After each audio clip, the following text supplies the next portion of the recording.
বিসমিল্লাহির রহমানির রহিম। সুপ্রিয় শিক্ষার্থী বন্ধুরা, তোমাদের আজকের অনলাইন ক্লাসে সকলকে স্বাগত।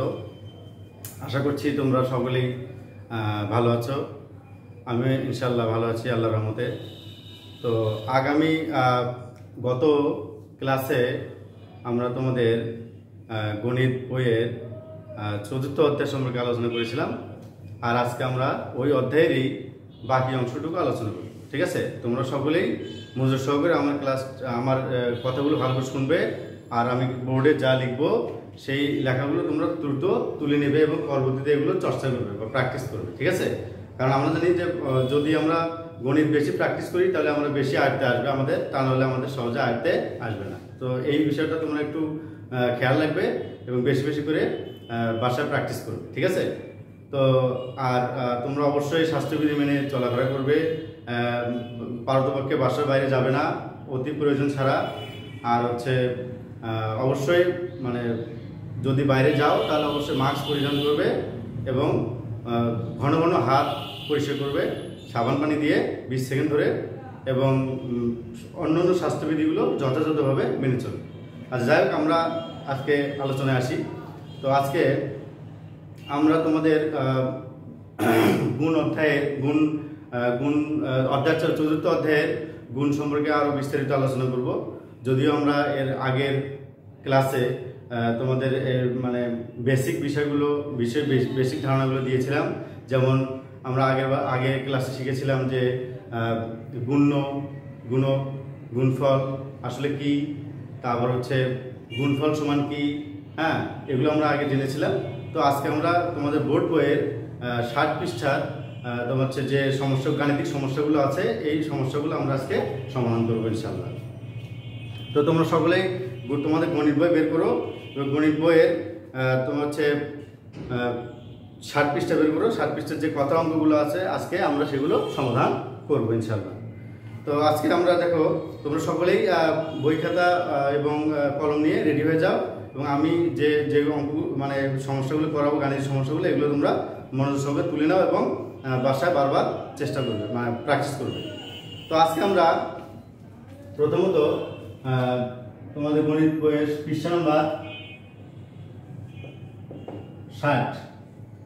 60-এর তোমার গাণিতিক সমস্যাগুলো সমাধান করবো। গতদিন আমরা 6 পর্যন্ত করেছিলাম, আজকে আমরা 7 থেকে বাকি গাণিতিক সমস্যাগুলো সমাধান করব। ঠিক আছে, তো তোমরা আজকে ফার্স্ট আমরা যে গাণিতিক সমস্যা সমাধান করবো সেটা হচ্ছে 7 নম্বর গাণিতিক সমস্যাটা, সেটা আমরা আজকে দেখব।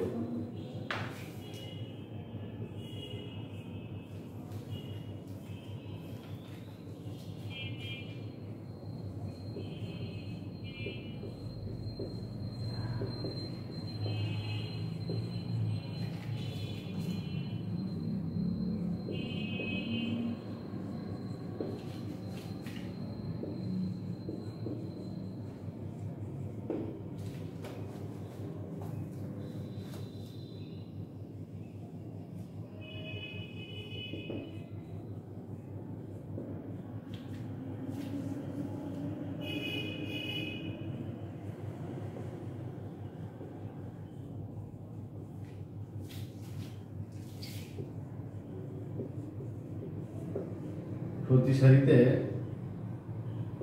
24টি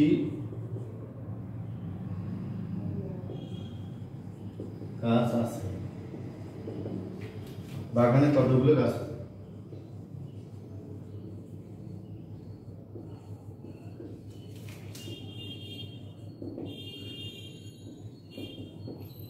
তো প্রিয় শিক্ষার্থী বন্ধুরা, দেখো তোমাদের 60 পৃষ্ঠার 7 নম্বর গাণিতিক সমস্যাটা, সেটা একটু তোমরা সবাই দেখো, খেয়াল করো। যে বলা আছে যে রানুদের বাগানে 15 সারি সুপারি গাছ আছে এবং প্রতি সারিতে 24টি গাছ আছে, বাগানে কতগুলো গাছ আছে? তাহলে এই গাণিতিক সমস্যাটা আমরা আজকে সমাধান করব। ঠিক আছে,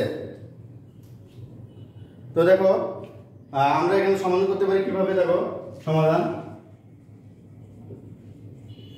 তাহলে আমরা এই গাণিতিক সমস্যাটি সমাধান করবো আমরা গুণ প্রক্রিয়ায়। ঠিক আছে, তাহলে দেখো তোমরা যে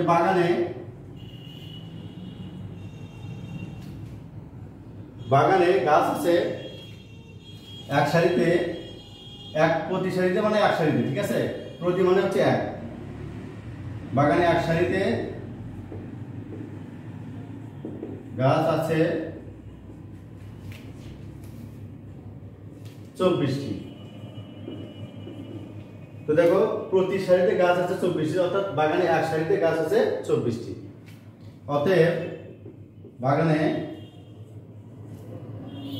15 সারির কথা বলছে, 15 সারিতে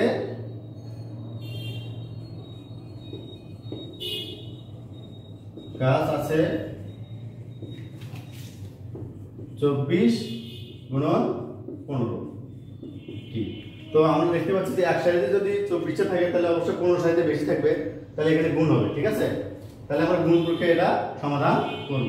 তো আমরা এখানে দেখো এই গুণটা আমরা এখানে করছি, রাফ করতেছি, দেখো সবাই মনোযোগ সহকারে গুণটা দেখো।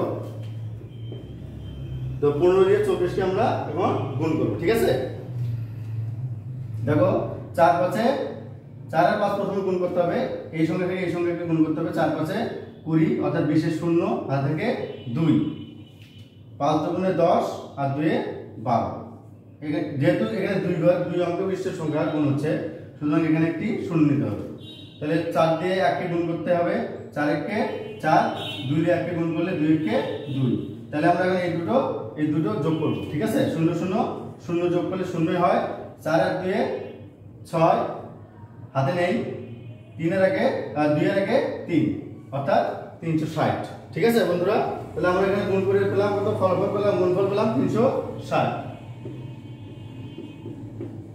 তাহলে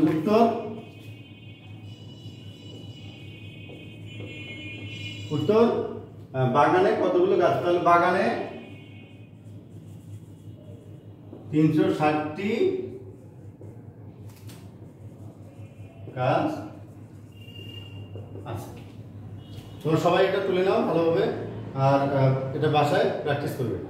তাহলে আমি আবার বলছি, দেখো বাগানে এক সারিতে গাছ আছে 24টি, তাহলে বাগানের 15 সারিতে গাছ আছে 360টি। গুণ প্রক্রিয়া আমরা এটা করলাম, ঠিক আছে।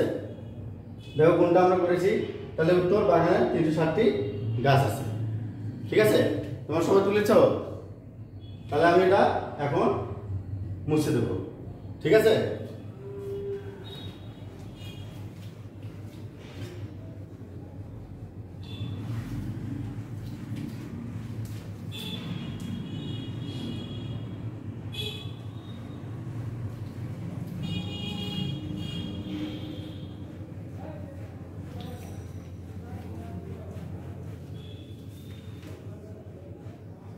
আমরা করবো হচ্ছে নেক্সট যে গাণিতিক সমস্যাটা আছে 8 নাম্বার, সেটা আমরা করবো। দেখো 8 নাম্বার অঙ্কটা কি বলছে, দেখো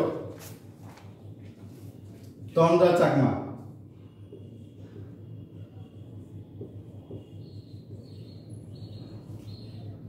গাড়ি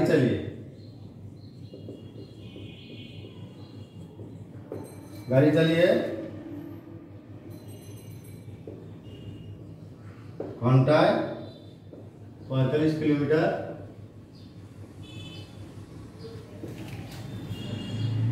যান।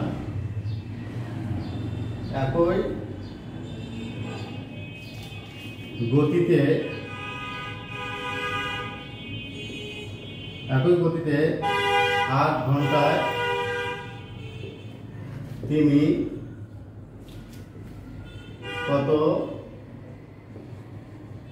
কিলোমিটার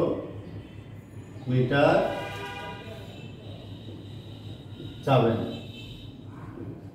তাহলে দেখো এটা একটা গাণিতিক সমস্যা, এটা আমরা এখন সবাই সমাধান করব, ঠিক আছে।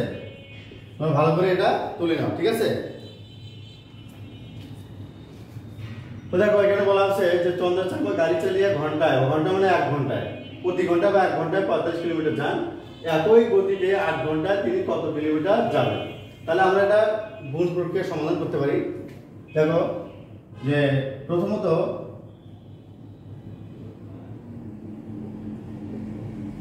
তন্দ্রা চাকমা ঘন্টা মানে 1 ঘন্টায় যান 45 কিলোমিটার, ঠিক আছে। তন্দ্রা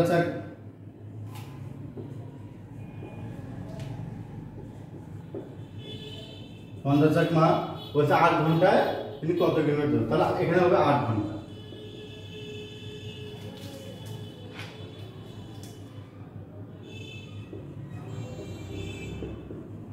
আট ঘন্টা যান 45 গুণন 8 কিলোমিটার,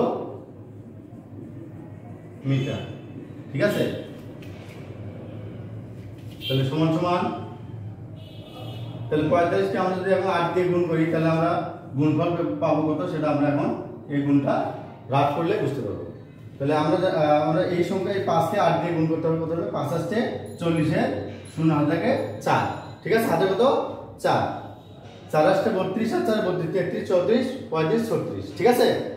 কত আসলে কত বন্ধুরা, 5 আসছে 40, 40 এর 0 হাতে থাকে 4, তারপর 4 দিয়ে 8 কে গুণ করতে হবে, 4 আসছে 32 32 33 34 35 36, অর্থাৎ 360 কিলোমিটার। তাহলে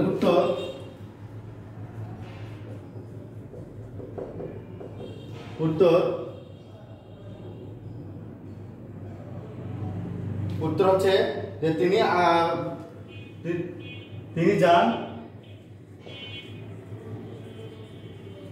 360 কিলোমিটার। তোমরা সবাই তুলে নাও তাড়াতাড়ি। তো এরপর আমরা করবো হচ্ছে 9 নম্বর গাণিতিক সমস্যার সমাধান করব।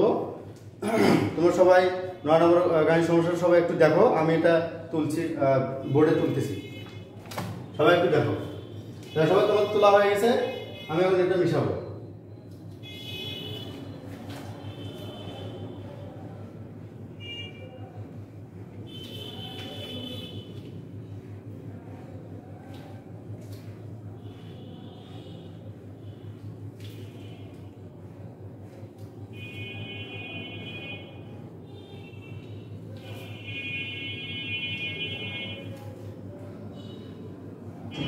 এবার আমরা করবো হচ্ছে 9 নম্বর গাণিতিক সমস্যার সমাধান করব। 9 নম্বর দেখো বলা আছে 100 পয়সায় 1 টাকা হয়।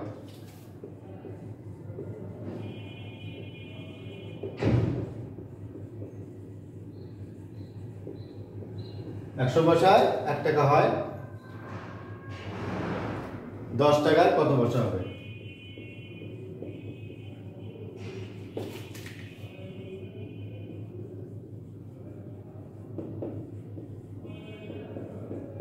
এটা একটা গাণিতিক সমস্যা, এই সমস্যাটা আমরা এখন গুণ প্রক্রিয়ায় সমাধান করব।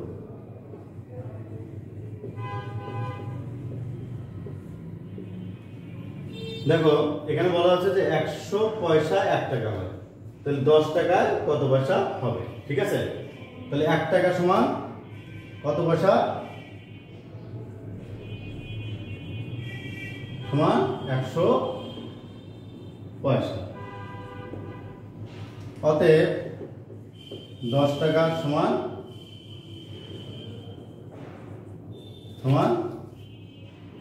100 গুণন 10 পয়সা। তাহলে আমরা এখন গুণ প্রক্রিয়া, এখানে গুণফল বের করবো। দেখো 100 কে যদি আমরা 10 দিয়ে গুণ করি তাহলে গুণফল কত বেরোবে, সেই গুণটা আমরা একটা সমাধান করবো, ঠিক আছে। 0 দিয়ে 0কে গুণ করলে 0 হবে, এই 0 দিয়ে এই 0কে গুণ করলে 0 হবে, এই 0 দিয়ে 1 কে গুণ করলে 0 হবে, অর্থাৎ 0 দিয়ে যে সংখ্যাকে গুণ করা হয় সেটাই 0 হয়। তাহলে যেহেতু 2 অঙ্ক বিশিষ্ট সংখ্যা এটা গুণ হচ্ছে, তাহলে এখানে একটা 0 নিতে হবে। 1 দিয়ে 0কে গুণ করলে 0 হবে, এই 1 দিয়ে 0কে গুণ করলে 0 হবে, আর 1 1 কে 1। তাহলে আমরা এখন যোগ করব, 0 0 যোগ করলে 0 হয়, এই 0 0 যোগ করলে 0 হবে, এই 0 0 যোগ করলে 0 হবে, 1 এখানে শুধু 1 আছে, 1 1 এ নামবে, অর্থাৎ 1000, ঠিক আছে। তাহলে আমরা দেখো এই সমস্যাটা 100 পয়সা 1 টাকা হয়, তাহলে 10 টাকায় কত পয়সা হবে। তাহলে আমরা যদি 1 টাকা সমান 100 পয়সা, অর্থাৎ 10 টাকা সমান 100 গুণন 10 সমান 1000 পয়সা। তাহলে আমরা গুণ প্রক্রিয়া এটা করলাম, ঠিক আছে। তোমরা এটা তাড়াতাড়ি তুলে নাও। উত্তর 10 টাকায় হয়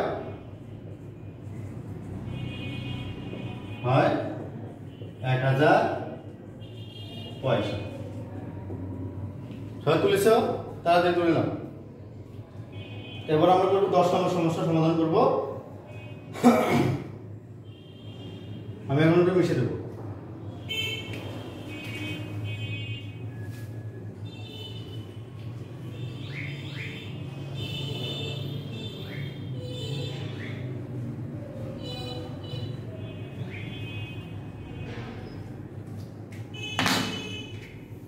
শিক্ষার্থী বন্ধুরা, এখন দেখো আমরা 10 নম্বর গাণিতিক সমস্যাটা সমাধান করব। 10 নম্বর সমস্যাটা কি বলছে দেখো, যে একটি বইয়ে 130 পৃষ্ঠা আছে।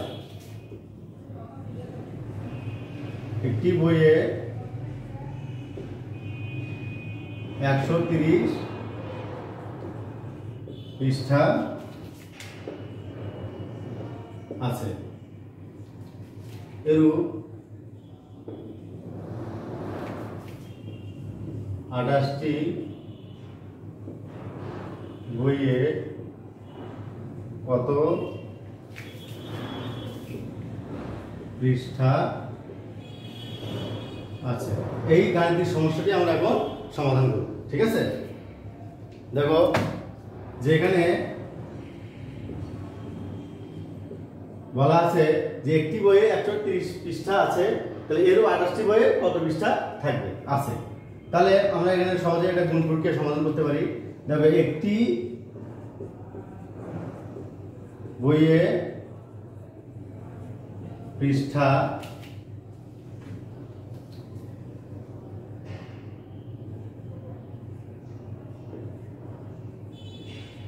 তাহলে একটি বইয়ে পৃষ্ঠা আছে কত? দেখো তো, একটি বই পৃষ্ঠা আছে 130টি, তাই না? বলা আছে একটি বই পৃষ্ঠা আছে 130টি, একটি বই পৃষ্ঠা আছে 130টি। অতএব এর হচ্ছে 28টি বই কতগুলো পৃষ্ঠা আছে? তাহলে 28টি বইয়ে পৃষ্ঠা আছে 130 গুণন 28। তাহলে আমরা এটা গুণ প্রক্রিয়া এখানে করবো। দেখো 130 কে যদি আমরা 28 দিয়ে গুণ করি তাহলে আমরা কত গুণফল পাবো সেটা আমরা এখন সমাধান করব। ঠিক আছে, তাহলে 8 দিয়ে 0 কে গুণ করলে হয় 0। আমরা জানি যে 0 কে যে কোনো সংখ্যা দিয়ে গুণ করলে 0ই হয়। 8 দিয়ে আমরা 3 কে গুণ করব, 3 আসছে 24 এর 4, হাত থেকে 2, 8 কে 8 আর 2 8 9 10। তাহলে যেহেতু এটা হচ্ছে দুই অঙ্ক বিশিষ্ট সংখ্যা গুণ করা হচ্ছে, তাহলে এখানে একটা 0 নিতে হবে। 2 দিয়ে 0 কে গুণ করলে হবে 0, 2 দিয়ে 3 কে গুণ করলে হবে 3 দুগুণে 6, 2 দিয়ে 1 কে গুণ করলে হবে 2 কে 2।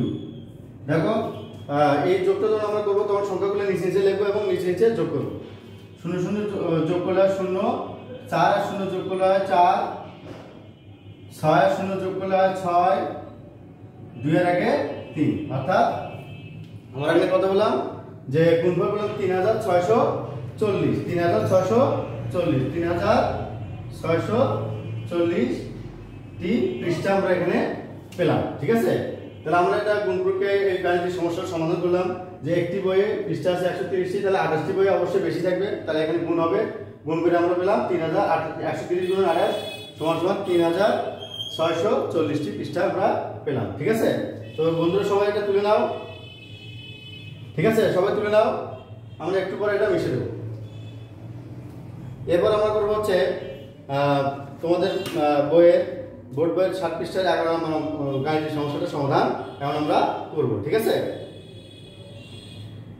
তাহলে আমরা এটা এখন মিশে দেবো। ঠিক আছে,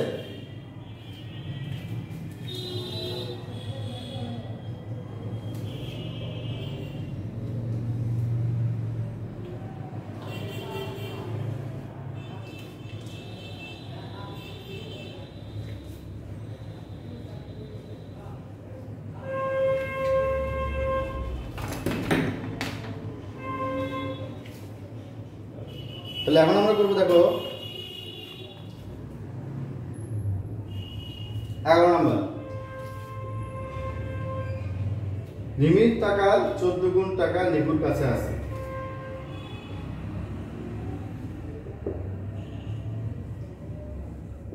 টাকার 14 গুণ টাকা নিপুর কাছে আছে। রিমির কাছে যদি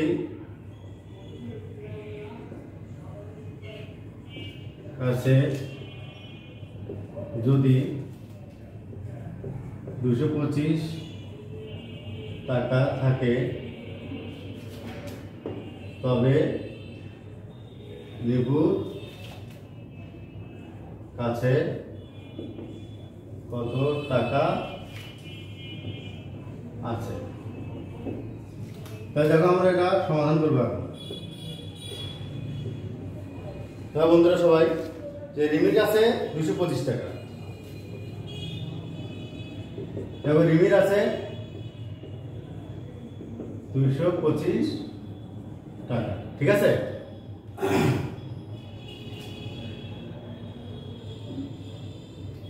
তো রিমির কাছে আছে কত? 225 টাকা। রিমির টাকা 14 গুণ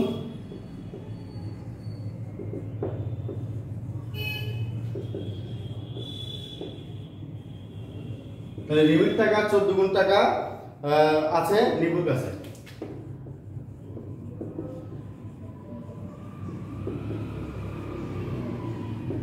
এখন এখানে বলা হচ্ছে যে রিমির টাকা 14 গুণ আছে নিপুর কাছে। তো রিমির কাছে যদি 225 টাকা থাকে তাহলে নিপুর কাছে কত টাকা থাকবে। তাহলে আমরা একটা গুণ প্রক্রিয়া আমরা এই সমস্যাটা সমাধান করতে পারি, ঠিক আছে। তাহলে নিপুর আছে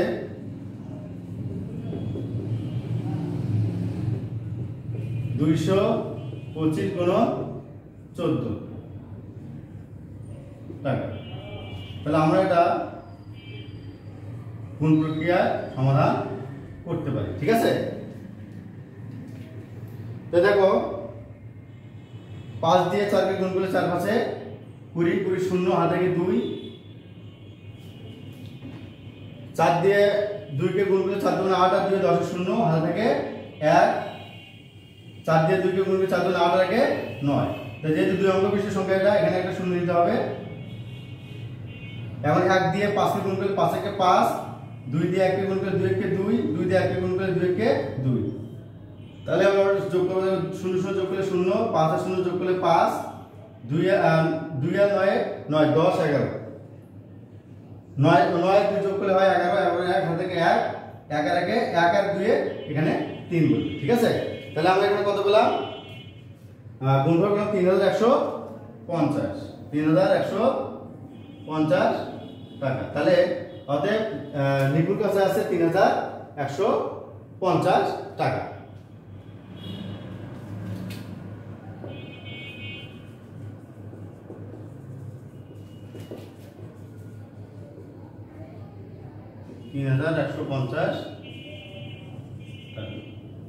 তো বন্ধুরা সবাই তোমরা এটা ভালো করে তুলে নাও যেন ভুল ত্রুটি না হয়, ঠিক আছে।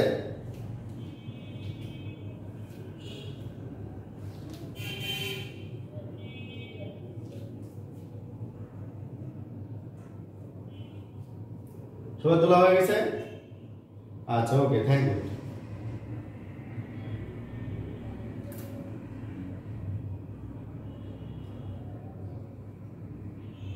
তাহলে দেখো এখানে 225 কে 14 দিয়ে গুণ করলে আমরা পেলাম গুণফল পেলাম 3150 টাকা। এটা হচ্ছে নিপুর টাকা, ঠিক আছে। আমরা এটা মিশিয়ে দেবো।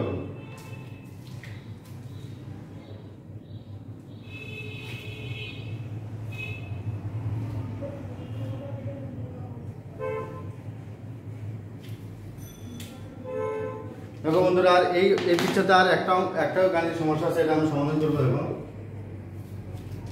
একটি ইলিশ মাছের দাম 350 টাকা। এরূপ 20টি ইলিশ মাছের দাম কত? এটা আমরা এখন সমাধান করব, ঠিক আছে। দেখো সমাধান, তাহলে আমরা একটা গুণ প্রক্রিয়া সমাধান করতে পারি। একটি ইলিশ মাছের দাম 350। তাহলে দেখো লেখো যে একটি ইলিশ মাছের দাম 350 টাকা। অতএব বলছে 20টি ইলিশ মাছের দাম 350 গুণন 20 টাকা। তাহলে আমরা এটা দেখো সমান করি, গুণ করব 20 দিয়ে। 0 5 দিয়ে 0 গুণ করলে 0, 3 দিয়ে 0 গুণ করলে 0। এর দুই অঙ্ক বিশিষ্ট সংখ্যা, যেহেতু এখানে একটা 0 নিতে হবে। 2 দিয়ে 0 গুণ করলে 0, 2 দিয়ে 5 গুণ করলে 5 গুণে 10 0, হাতে থাকে 1। 3 দিয়ে 2 গুণ 3 গুণে 6, 1 7। তার 0 0 0 0 0 0 0 0 যোগ করলে 0, এখানে 7। তার মানে 7000 টাকা। 350 কে যদি আমরা 20 দিয়ে গুণ করি তাহলে আমরা কত পাবো? 7000 টাকা। ঠিক আছে? তো বন্ধুরা, অতএব লিখতে পারি আমরা উত্তর 20টি ইলিশ মাছের দাম 7000 টাকা।